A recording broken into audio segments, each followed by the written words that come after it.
Good morning students. आज हम एक नया चैप्टर स्टार्ट करेंगे which is chapter number 9 natural calamities. Okay, natural calamities का मतलब ये होता है कि ऐसी प्राकृतिक आपदा जो कि नेचर की वजह से आए। और कौन कौन से हो सकते हैं इसमें? आपका तूफान हो सकता है जिसको कि हम इंग्लिश में साइक्लोन कहते हैं। सुनामी हो सकती है। ओके, फिर इसके साथ साथ अगर हम बात करें तो अर्थक्वेक यानी भूकंप आना, वॉल्केनिक इरप्शन ज्वालामुखी का फट जाना, इन वजह से जो तबाही मचती है उन्हीं को हम नेचुरल कैलामिटीज कह सकते हैं। ओके, तो इस लेसन में हम basically earthquake, tsunami, volcanoes, cyclone, इसके साथ साथ एक और नेचुरल कैलामिटीज की एक और कैटेगरी होती है जो कि होती है फ्लड और ड्रॉट की वजह से। फ्लड यानी कि एक ऐसी जगह जहाँ पे बहुत ज्यादा हैवी रेनफॉल हो जाने की वजह से वहां पे बाढ़ आ जाती है, तो उसको हम बोलते हैं फ्लड। और ड्रॉट बिल्कुल उसके अपोजिट है, वहां पे पिछले 3-4 साल से बारिश ना होने की वजह से जो सूखा पड़ जाता है उसको हम ड्रॉट बोलते हैं। Okay, so first of all we will study about the earthquake, tsunami and volcanic eruptions। आज की क्लास में हम earthquake, tsunami और volcanic eruptions के बारे में पढ़ेंगे। Natural calamities or hazards happen without human involvement। Okay, अब नेचुरल कैलामिटीज का एक और पहलू ये भी है कि इसमें ह्यूमन का इन्वॉल्वमेंट नहीं होता। Human involvement in the sense कि इसमें इंसान का कोई हाथ नहीं है, ना ही इसको इंसान कंट्रोल कर सकता है, ना ही बहुत सारे केसेस लाइक अर्थक्वेक के सिनेरियो हो गया तो ये हम अपने कंट्रोल में नहीं ले सकते। हमें पहले से हमें पता नहीं चल सकता कि यहाँ पे अर्थक्वेक आने वाला है। तो एक तरीके से हम बोल सकते हैं इसमें ह्यूमन इन्वॉल्वमेंट नहीं होता, ना ही ह्यूमन इसको कंट्रोल कर सकता है। इसके इफेक्ट को कंट्रोल कर नहीं सकता, उसको मिनिमाइज करने की कोशिश कर सकता है लेकिन इफेक्ट को कंट्रोल नहीं कर सकता। ओके, नेचुरल कैलामिटीज बहुत ज्यादा हैजार्डस होती है। हैजार्डस यानी कि हैजार्डस का मतलब ये होता है कि बहुत ज्यादा जानलेवा होती है, बहुत ज्यादा तबाही मचती है, उससे जान का नुकसान भी होता है, सामान का, प्रॉपर्टी का, इनका भी नुकसान होता है, इसलिए इसको हैजार्डस कहा जाता है। ओके, अब हम सबसे पहले हम अर्थक्वेक के बारे में पढ़ेंगे। तो ये जो इमेज आप देख रहे हो ये अर्थक्वेक होने के बाद की इमेज है। बेसिकली अर्थक्वेक होने के बाद जो मतलब भूकंप आने के बाद जो तबाही मची है, लाइक घर टूट गए हैं, ये इसकी वजह से, तो ये इमेजेस हमने अर्थक्वेक की अभी यहाँ पर देखी है। तो इसके बारे में थोड़ा जानते हैं ना। Earthquake is a tremor that take place due to the sudden movement और vibration in the earth surface. आप ऐसी जगह पे रहते हो जहाँ पे अर्थक्वेक यानी भूकंप आना पॉसिबिलिटी नहीं है इतना ज्यादा। बेसिकली इन इलाकों पे सबसे ज्यादा भूकंप आता है जहाँ पे पहाड़ी इलाके ज्यादा होते हैं, तो वहां पे भूकंप आते रहते हैं। सो क्या होता है कि जब जो धरती है हमारी जब वाइब्रेट करना स्टार्ट करती है, फिर उनमें मूवमेंट आना स्टार्ट होता है, शेक करना स्टार्ट करती है, वाइब्रेट करना स्टार्ट करती है, तो उस चीज को हम बोलते हैं अर्थक्वेक।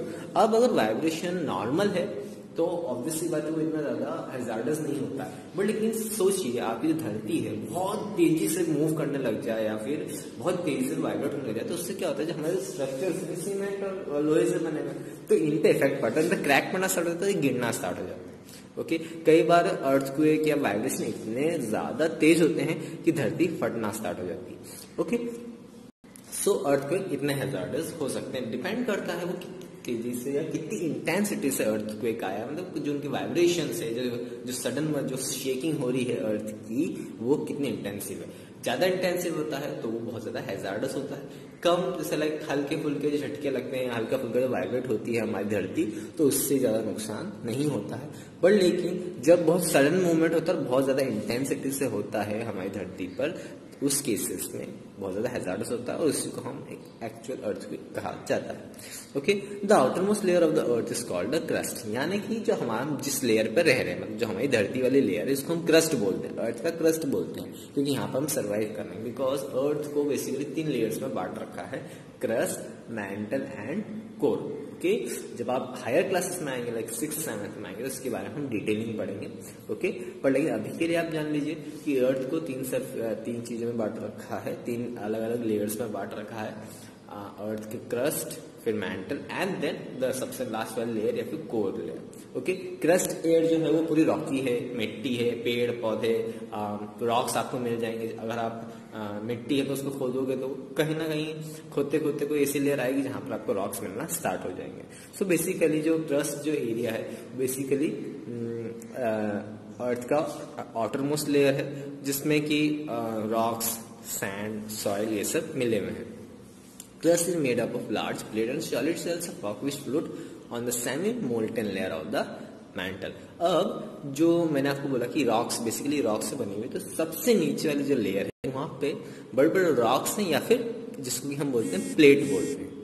ओके, इन साइंटिफिकली हम उनको बोलते हैं लार्ज प्लेट्स, है ना, जिस पर कि एक न्यू समझ लीजिए कि मेंटल लेयर से हमें अलग करती है इन ये प्लेट्स, बड़ी बड़ी चट्टानें हम बोल सकते हैं, बड़े बड़े रॉक्स के प्लेट्स हैं जो कि हमें मेंटल लेयर से डिवाइड करती है। तो कहीं ना कहीं बेसिकली ये मेंटल लेयर पर फ्लोट कर रही होती है। तो क्या होता है कि जब an earthquake occurs when the plates in the rock shell slowly starts to collide constantly. अब क्या होता है, प्लेट्स हैं, जैसे मैंने बोला कि ये मेंटल लेयर में बेसिकली लावा रहता है। हमने अगर आपने क्लास 4th का आपको हल्का सा याद, हमने उस समय पढ़ा था लावा होता है अर्थ के सरफेस के नीचे जो कि बहुत ज्यादा इरप्ट होता है। हमने जब सॉइल वाला चैप्टर पढ़ा था तो मैंने आपको बताया था ओके, वोल्केनिक इरप्शंस होते हैं, अब ज्वालामुखी के बारे में पढ़ाया था। तो मैंने बताया था कि हमारे अर्थ के नीचे एक सेमी सॉलिड लिक्विड बहता है, बहुत ज्यादा उसका टेम्परेचर बहुत ज्यादा हाई होता है, बहुत ज्यादा गर्म होता है। जब वो वोल्केनो यानी ज्वालामुखी फटता है तो उसमें से लावा निकलता है, पर जो वो वही लावा अर्थ के सरफेस के अंदर हम उसको बोलते हैं मैग्मा, जो कि मेंटल लेयर में है ना। बेसिकली एक सेमी विस्कस लिक्विड है जो कि बहुत ज्यादा हॉट गर्म रहता है ना। मैं आपको नेक्स्ट इमेज में दिखाऊंगा कि कैसा रहता है। तो वो तो जब वहां पर उन मैग्मा की जब मूवमेंट करता है उसकी वजह से जब ये प्लेट्स आपस में टकराने, बिकॉज एक लंबी बड़े बड़े रॉक्स, जिससे मैंने बताया बड़े बड़े रॉक्स से प्लेट्स बनेंगे, तो ये एक मतलब पूरी एक पूरी लंबी या फिर एक पूरी एक्चुअल पूरी रॉक प्लेट पे नहीं है, अलग अलग बटे हुए हैं, अलग अलग रॉक प्लेट्स बनी हुई है। कोई इतनी सी लंबी बड़ी या चट्टाने एक साथ बनी हुई नहीं है, उनके अलग अलग टुकड़े। जब मैग्मा बेसिकली जो मैग्मा होता है, जब वो अर्थ के नीचे मेंटल लेयर में मूवमेंट कर रहा होता है, क्योंकि वो मैंने आपको बताया था कि वो लिक्विड टाइप है, लिक्विड सेमी लिक्विड टाइप उसका स्ट्रक्चर है, तो जब फ्लो करता है तो उसकी वजह से ये रॉक प्लेट्स भी उसके साथ मूवमेंट करती है। जब ये रॉक मूवमेंट्स आप मूव करती है और आपस में दो प्लेट्स टकरा जाती है, तो उस केसेस में वहां पर अर्थक्वेक बनता है। ओके, और उसकी वजह से वहां पर या तो सडन मूवमेंट शॉक लगता है, जैसे ही दो प्लेट्स आपस में टकराएगी तो उसका इफेक्ट तो कुछ ना कुछ पड़ेगा, तो वही वाइब्रेशंस हमें हमारे अर्थ के सरफेस में पड़ते हैं। अगर उनका कोलिजन यानी कि उन दो रॉक्स का टकराना बहुत ज्यादा इंटेंस होता है तो उस केस में अर्थक्वेक अकर हो जाता है। Okay, sometimes this vibration are so powerful that they damage building, bridges, road, dams and other structure or even cause them to fall, thereby resulting in huge loss of life and property damage. कभी कभी इनका ये collisions इतना powerful होता है जिससे बहुत ज्यादा वाइब्रेशन होती है, हमारी धरती इतनी ज्यादा हिलने लग जाती है कि हमारी buildings, bridge, dam, other structure सब कोलैप्स होना स्टार्ट होता है ना, गिरना, कि लाइफ को मतलब जिंदगी में नुकसान होता है, बहुत सारे लोग मर जाते हैं, प्रॉपर्टी को डैमेज हो जाता है। ओके, हालांकि कुछ अर्थक्वेक बहुत ज्यादा माइल्ड होते हैं, यानी जिनके झटके मतलब या फिर वाइब्रेशन बहुत कम होते हैं, तो उससे हमें मतलब ज्यादा इफेक्ट नहीं पड़ता। बट लेकिन बहुत ज्यादा इफेक्ट कब पड़ता है, जब बहुत ज्यादा जो हमारे अर्थ सरफेस के नीचे जब जो प्लेट्स हैं या फिर रॉक्स हैं बहुत तेजी से कोलाइड होते हैं, उससे बहुत तेज वाइब्रेशन जब बनती है तब बहुत ज्यादा इफेक्ट पड़ सकता है। अर्थक्वेक को मेजर करने के लिए एक डिवाइस होती है जिसको कि हम साइंटिफिकली सिस्मोग्राफ, ओके,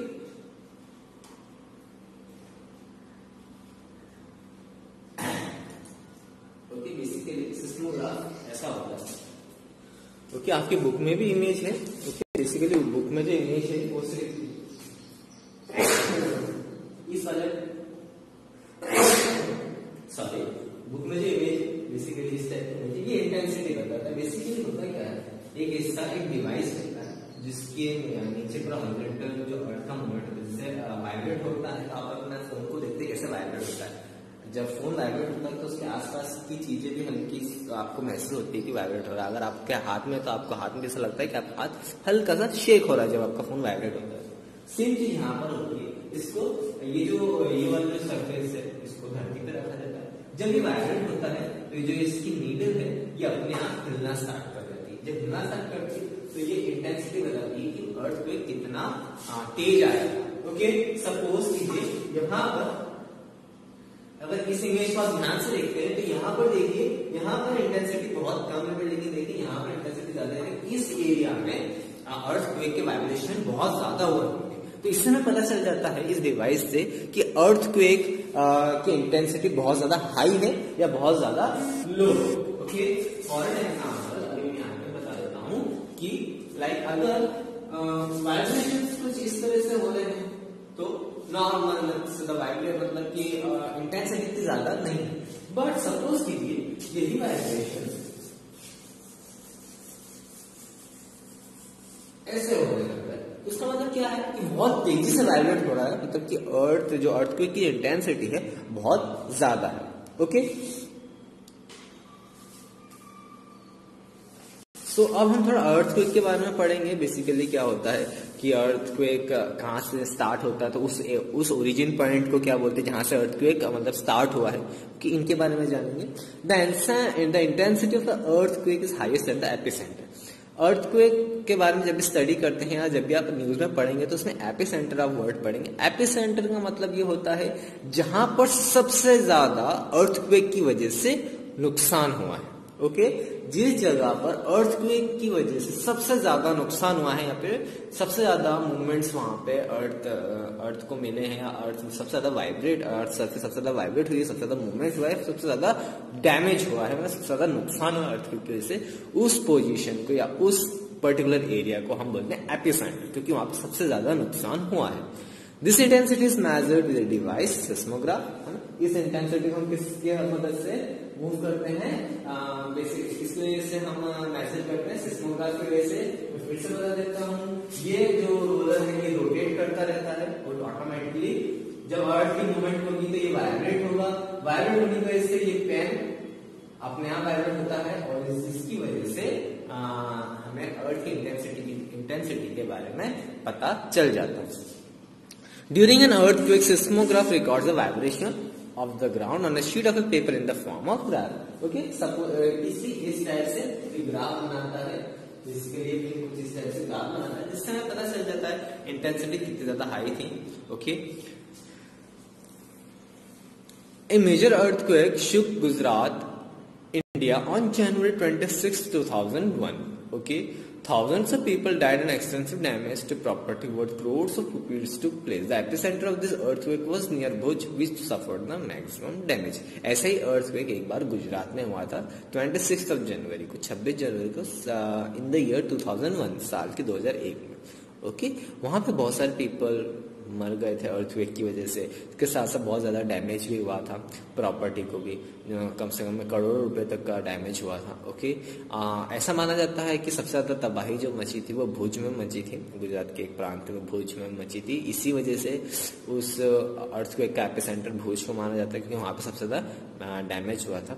इसके साथ साथ एक और चीज अर्थक्वेक के बारे में बताना चाहता हूँ जो आपके बुक में नहीं है, फोकस अर्थक्वेक के टर्म में हम इसलिए यूज करते हैं कि जहां से अर्थक्वेक स्टार्ट हुआ है ना, एक ऐसा पॉइंट जहां से अर्थक्वेक स्टार्ट हुआ। बेसिकली ये हम कब पता कर सकते हैं, जब हम अर्थक्वेक पूरा कंप्लीट हो जाता है, उसके बाद जब साइंटिस्ट स्टडी करते हैं कि एक्चुअल में शुरुआत कहां से हुई है, तो जिस पॉइंट से शुरुआत होती है उसको हम बोलते हैं फोकस ऑफ अर्थक्वेक। सबसे ज्यादा जहां तबाही मचती है, जहां सबसे ज्यादा नुकसान होता है, उसको हम बोलते हैं एपिसेंटर। ओके, आई थिंक आज के लिए इतना ही है, बिकॉज आपको कुछ इसमें डाउट हो तो आप उसमें पूछ सकते हैं। नेक्स्ट लेक्चर में हम लोग वोल्केनिक इरप्शंस के बारे में डिस्कस कर लेंगे एंड सुनामी के बारे में डिस्कस कर लेंगे। ओके, आज के लिए इतना ही, थैंक यू।